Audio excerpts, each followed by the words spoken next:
ಎಳೆಕಾರು ಸಹಕಾರಿ ಬ್ಯಾಂಕ್ ದರೋಡೆ ಬೆನ್ನಲ್ಲೇ ಈಗ ಒಂದೊಂದೇ ಗುಮಾನಿ ಏಳೋದಕ್ಕೆ ಶುರುವಾಗ್ತಾ ಇದೆ. ನಿಜಕ್ಕೂ ಇದು ಡಕಾಯಿತಿನ ಅಥವಾ ಪ್ರೀ ಪ್ಲಾನ್ಡ್ ಕೃತ್ಯನ ಅನ್ನೋ ಅನುಮಾನ ಶುರುವಾಗಿದೆ.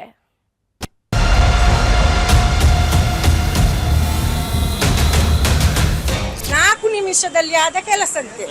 ನಾವು ತುಂಬಿಸಿಟ್ಟ ಸಾಮಾನು ತೆಗಲಿಕ್ಕೆ ಕೊಂಡೋಗ್ಲಿಕ್ಕೆ ಒಂದು 5-10 ನಿಮಿಷದಲ್ಲಿ ಆಗ್ತದೆ. ಅಲ್ಲ, ಈಗ ಗ್ರಾಹಕರು ಏನು ಅವನು ಎದುರುವಂತ ಅವಶ್ಯಕತೆ ಇಲ್ಲ. ಏನಂದ್ರೆ 19 ಕೋಟಿ ನಮಗೆ ಇನ್ಸೂರೆನ್ಸ್ ಇದೆ.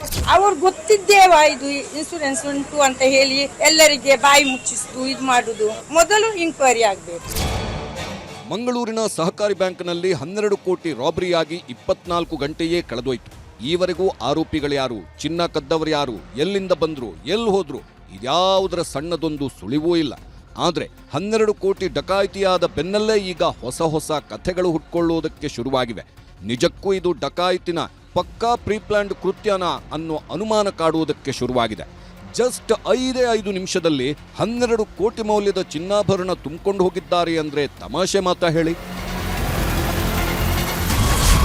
ಬ್ಯಾಂಕ್ ಸಿಬ್ಬಂದಿ ಮೇಲೆಯೇ ಶುರುವಾಗಿದೆ ಅನುಮಾನ. 5 ನಿಮಿಷದಲ್ಲಿ ಸಿಕ್ಕಿದ್ದೇಗೆ 12 ಕೋಟಿ ಮೊತ್ತದ ಚಿನ್ನ. ಇದೇ ಬ್ಯಾಂಕಿನಿಂದ ಲೂಟಿ ಆಗುದು. ಇದರ ಎದುರುಗಡೆ ಆ ಬ್ಯಾಂಕ್ ಉಂಟು, ಅದನ್ನಾಗುದಿಲ್ಲ. ಅದೇನು ಇದನ್ನೇ ಗೊತ್ತಿದ್ದಾಗೆ ಬಂದು ಮಾಡಿ ಹೋಗುದು. ಈ ಹೆಣ್ಮಗಳು ಹೇಳ್ತಿರೋ ಒಂದೊಂದು ಮಾತು 10 ಪ್ರಶ್ನೆ ಏಳುವಂತೆ ಮಾಡ್ತಿದೆ. ಮನೆಯಲ್ಲಿರೋ ಒಂದು ಅಕ್ಕಿ ಮೂಟೆ ತುಂಬಿಕೊಂಡು ಹೋಗ್ಬೇಕು ಅಂದ್ರೇನೆ 10 ರಿಂದ 15 ನಿಮಿಷ ಆಗುತ್ತೆ. ಅಂಥದ್ರಲ್ಲಿ ಬ್ಯಾಂಕ್ಗೆ ಬಂದು ಬ್ಯಾಂಕ್ನ ಲಾಕರ್ ಓಪನ್ ಮಾಡಿ ಎಲ್ಲಾ ಸಿಬ್ಬಂದಿಗಳನ್ನ ಸೈಲೆಂಟ್ ಮಾಡಿ 12 ಕೋಟಿ ಮೊತ್ತದ ಚಿನ್ನಾಭರಣ ತುಂಬಿಕೊಂಡು ಹೋಗೋದು ಅಂದ್ರೆ ಏನ್ ಹೇಳ್ಬೇಕು ಹೇಳಿ. ಎಲ್ಲ ರೆಡಿ ಮಾಡಿಟ್ಟಿದ್ರು ಅನ್ಸುತ್ತೆ.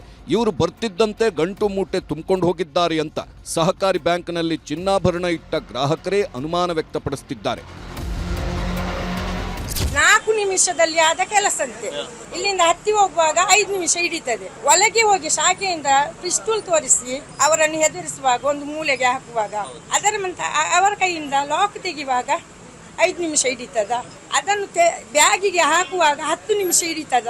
ಚೀಲದಿಂದ ಬ್ಯಾಗಿನಿಂದ ಕೆಳಗೆ ತರುವಾಗ ಒಂದು 10 ನಿಮಿಷ ಹಿಡಿತದೆ. ಆ ಟೈಮ್ ಈ 4 ನಿಮಿಷ ಹೇಗೆ ಅದು ಆದದ್ದು? 12 ಕೋಟಿ ಮೊತ್ತದ ಚಿನ್ನ ಕಳುವಾಗ್ತಿದ್ದಂತೆ ಗ್ರಾಹಕರೆಲ್ಲ ರೊಚ್ಚಿಗೆದ್ದಿದ್ದಾರೆ. ನಮ್ಮ ಚಿನ್ನ ನಮಗೆ ಬೇಕು ಅಂತ ಕೆರಳಿ ಕೆಂಡವಾಗಿದ್ದಾರೆ. ಈ ವೇಳೆ ಅಧ್ಯಕ್ಷ ಕೃಷ್ಣ ಶೆಟ್ಟಿ ಕೊಟ್ಟ ಹೇಳಿಕೆ ಮತ್ತಷ್ಟು ಅನುಮಾನ ಹುಟ್ಟಿಸ್ತಿದೆ.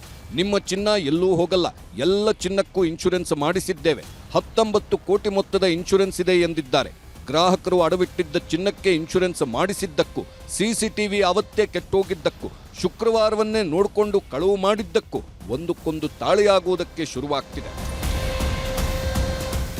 ಇದರಲ್ಲಿ ಗ್ರಾಹಕರು ಏನು ಎದುರುವಂತ ಅವಶ್ಯಕತೆ ಇಲ್ಲ. ಅಲ್ಲ, ಈಗ ಗ್ರಾಹಕರು ಏನು ಅವನು ಎದುರುವಂತ ಅವಶ್ಯಕತೆ ಇಲ್ಲ. ಏನಂದ್ರೆ 19 ಕೋಟಿ ನಮಗೆ ಇನ್ಸೂರೆನ್ಸ್ ಇದೆ. ಈ ಇನ್ಸೂರೆನ್ಸ್ ಬಂದು ಹೋದ್ರು, ಅವರು ಎಲ್ಲ ಸರಿ ಮಾಡಿ ನಾವು ಕೊಡ್ತೀವಿ ಅಂತ ಹೇಳಿದ್ರು. ಅವರು ಕಳ್ಳತನಕ್ಕೂ ಮೊದಲೇ ರೆಡಿ ಮಾಡಿದ್ರು ರೂಟ್ ಮ್ಯಾಪ್.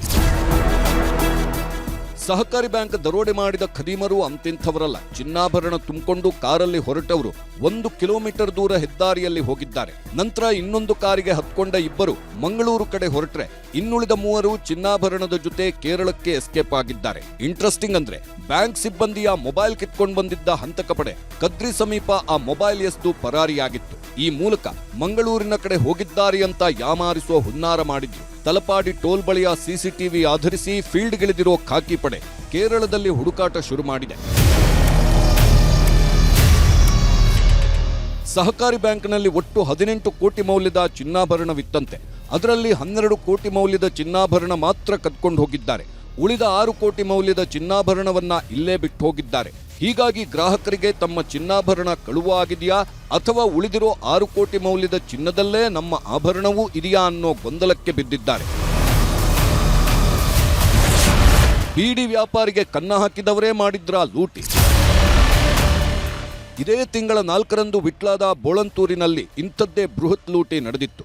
ಇಡಿ ಅಧಿಕಾರಿಗಳ ಹೆಸರಲ್ಲಿ ಬಂದಿದ್ದ ಖದೀಮರು ಸಿಂಗಾರಿ ಬೀಡಿ ವ್ಯಾಪಾರಿ ಮನೆಯಲ್ಲಿ ಕಂತೆ ಹಣ ದೋಚಿದ್ರು. ಅವರೇ ಈಗ ಬ್ಯಾಂಕ್ ಲೂಟಿ ಮಾಡಿದ್ದಾರಾ ಅನ್ನೋ ಅನುಮಾನ ಕಾಡುವುದಕ್ಕೆ ಶುರುವಾಗಿದೆ.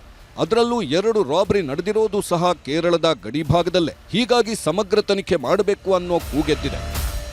ಒಂದು ಹಗಲಲ್ಲೇ ಬಂದು ದುಡ್ಡು ದೋಚಿಕೊಂಡು ಹೋಗ್ತಾ ಇದ್ದಾರೆ ಅಂತ ಹೇಳಿದ್ರೆ ಆದ್ರೆ ಪೊಲೀಸ್ ಅನ್ನೋದು ಇಲ್ವಾ ಅಂತ ಪ್ರಶ್ನೆ ಐತೆ. ಪೊಲೀಸರು ಇದು ಇದರ ಕೆಲಸಗಳು ಆಗ್ತಾ ಇದೆಯಾ? ಪೊಲೀಸರ ಹೆದರಿಕೆ ಜನಗಳಿಗೆ ಇದೆಯಾ? ನನ್ನ ಪ್ರಕಾರ ಪೊಲೀಸರ ಹೆದರಿಕೆ ಜನಗಳಿಗೆ ಕಡಿಮೆ ಇದೆ. ಯಾಕಂತ ಹೇಳಿದ್ರೆ ಕಳ್ಳರಿಗೆ ಏನಾಗಿದೆ, ದರೋಡೆಕೋರರಿಗೆ ಏನಾಗಿದೆ, ಒಳ್ಳೆ ಲಾಯರ್ ಸಿಗ್ತಾರೆ, ಹೊಡೆದ್ರೆ ಹ್ಯೂಮನ್ ರೈಟ್ಸ್ ಬರ್ತಾರೆ. ಇದು ನಮ್ಮ ದುರದೃಷ್ಟ. ಒಟ್ನಲ್ಲಿ ಮಂಗಳೂರು ದರೋಡೆ ಪೊಲೀಸರಿಗೆ ದೊಡ್ಡ ತಲೆನೋವಾಗಿದ್ದು ಖದೀಮರನ್ನ ಬಲೆಗೆ ಕೆಡುವುದೇ ಸವಾಲಾಗಿದೆ. ಕ್ಯಾಮರಾಮನ್ ನಿಖಿಲ್ ಸುವರ್ಣ ಜೊತೆ ಕಿಶನ್ ಶೆಟ್ಟಿ, ನ್ಯೂಸ್ 18 ಮಂಗಳೂರು.